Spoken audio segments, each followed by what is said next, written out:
भारत देश के संपूर्ण लोगों को इस बुद्ध पूर्णिमा दिवस के अवसर पर ढेर सारी शुभकामनाएं और बधाई। साथियों, आज ऐसे विद्वान और प्रख्यात बुद्धिजीवी का दिन है जिसने अपने व्यक्तिगत सुख शांति लोभ का परित्याग करके समाज कल्याण और समाज हित के लिए अपने राजमहल को परित्याग कर दिया। आज पूरे विश्व में 153 देश उनके बताए हुए मार्ग पर, उनके दी हुई शिक्षा पर चलकर अपने देश और जनतंत्र और जनता की रक्षा कर रहे हैं और फल फूल रहे हैं। हिंसा की मार्ग छोड़कर अहिंसा के मार्ग को अपनाने के लिए लोगों को प्रोत्साहित करने और उनको शिक्षा देने का काम हमारे भगवान बुद्ध ने किया। ऐसे ऐसे डाकुओं को, जिसमें प्रमुख नाम अंगुलीमाल डाकू का था, जिसने 100 लोगों की हत्या करके उनकी उंगली काटकर माला बनाकर पहन, वैसे कई लोगों को उन्होंने अपने विचार से उस गर्त से, उस गलत नीति से बाहर निकालकर शिष्य बनाने का काम किया। भगवान बुद्ध का एक विचार हमें बहुत शक्ति प्रदान करता है कि वो एक जंगल में जा रहे थे और उस जंगल में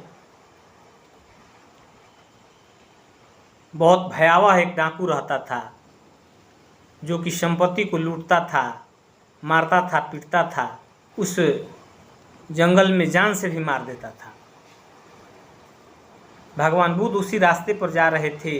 गांव के लोगों ने कहा कि हे भगवान, इस रास्ते पर नहीं जाएं, आगे एक बहुत कुख्यात डाकू रहता है, वो सामान लोगों का छीन लेता है जो उसके पास रहता है और उसे जान से भी मार देता है।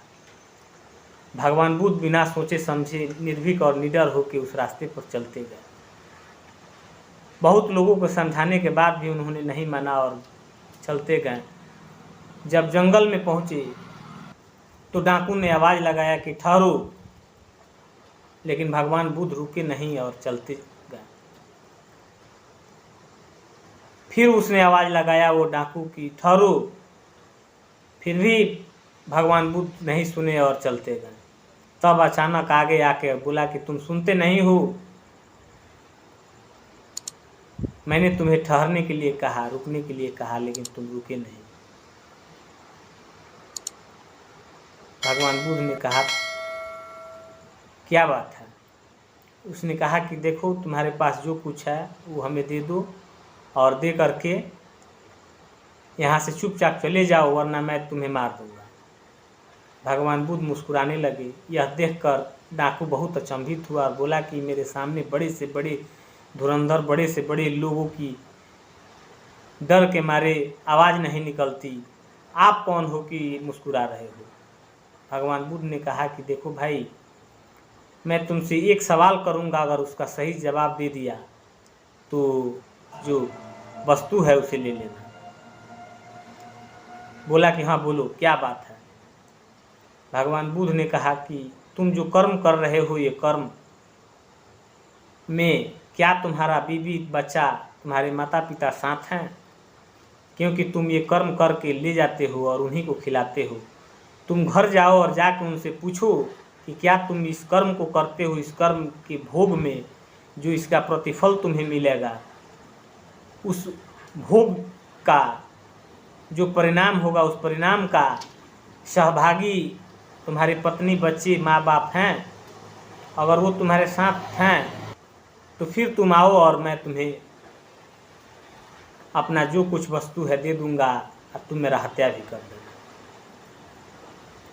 वो व्यक्ति कहा कि तुम भागने के चक्कर में हो। तो भगवान बुद्ध ने कहा इस पेड़ में मुझे बांध दो और फिर जाओ, जब तक तुम आओगे नहीं, मैं वचन देता हूँ, मैं एक सन्यासी हूँ, जब तक तुम आओगे नहीं तब तक मैं नहीं जाऊँगा।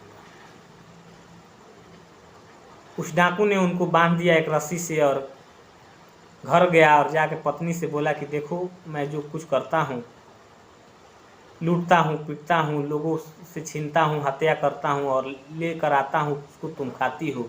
अगर मुझे कोई सज़ा हो मिले तो उसमें तुम सहभागी बनोगी? तो बीवी ने कहा कि मैं क्यों बनूंगी। उस डाकू को बहुत बड़ा झटका लगा। पूछा क्यों? तो आप मेरे साथ शादी किए हो, मैं आपकी पत्नी हूँ, मुझे बनाना खिलाना, बच्चों को पालना पोसना, घर को देखना मेरा कर्तव्य है। आप कहाँ से लाते हो, क्या करके लाते हो, कैसे लाते हो? मैंने तो आपको नहीं कहा कि आप चोरी करके लाओ, डाकू गिरी करके लाओ, लोगों की हत्या करके लाओ। मुझे बस इससे मतलब है कि आप कहीं से लाते हो, मैं उसका उपभोग करती हूँ, मैं उसका उपयोग करती हूँ, बाल बच्चों को बनाकर खिलाती हूँ, माता पिता करती हूँ।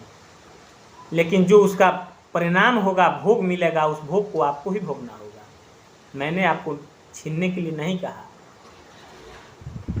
अंगुली माल को बहुत झटका लगा। अपने माँ के पास गया और जाके बोला कि माँ, मैं छीन कर लाता हूँ, लोगों को मार कर लाता हूँ, अगर मुझे इसकी कोई बुरा परिणाम मिलेगा तो उसमें आप सहभागी बनोगी? माँ ने कहा कि पुत्र, मैंने तुम्हें जन्म दिया है और इसलिए नहीं दिया कि तुम किसी को सता के लाओ, किसी को छीन कर लाओ, किसी को डरा कर लाओ, किसी की हत्या करके लाओ। मैं जब जवान थी, मैं जब तुम्हारे पिता जवान थे, हम लोग तुमको पाल रहे थे तो मेहनत मजदूरी करके पोसे पाले। लेकिन आज मेरी परिस्थिति ऐसी नहीं है कि मैं तुम्हें कमा कर दे सकूं। आज मैं तुम पर आशावादी हूँ। तुम कहाँ से लाते हो, कैसे लाते हो, लेकिन मैंने कभी नहीं कहा और ना कहूँगी कि तुम छीन कर लाओ, मार कर लाओ। उसका उपभोग तुम्हें ही करना पड़ेगा, उसको भोग तुम्हें ही मिलेगी, तुमको करना पड़ेगा। ऐसे ही उसके पुत्र ने भी जवाब दिया। और वो डाकू जब सुना तो रोते हुए जंगल में गया, देखा कि जिस सन्यासी को बांध के आया था वहीं पर बैठे हुए थे और जाकर चरण में गिर कर रोने लगा। भगवान बुद्ध उठाए और बोले कि क्या बात है? बोला कि प्रभु, आज मेरा आँख खुल गया, मैं बहुत गलत नीति और दिशा में जा रहा था, आप मुझे चेला बना लीजिए। मैं हिंसा का मार्ग छोड़कर अहिंसा के मार्ग पर चलना चाहता हूँ। ऐसे महान हस्ती, ऐसी महान विचारक, ऐसे महान विद्वान संत सन्यासी भगवान बुद्ध की इस वैशाखी बुद्ध पूर्णिमा पर मैं पुनः नंदन बंदन अभिनंदन करते हुए अपनी बात को समाप्त करता हूँ। आप सभी को जय भीम, नमो बुद्धाय।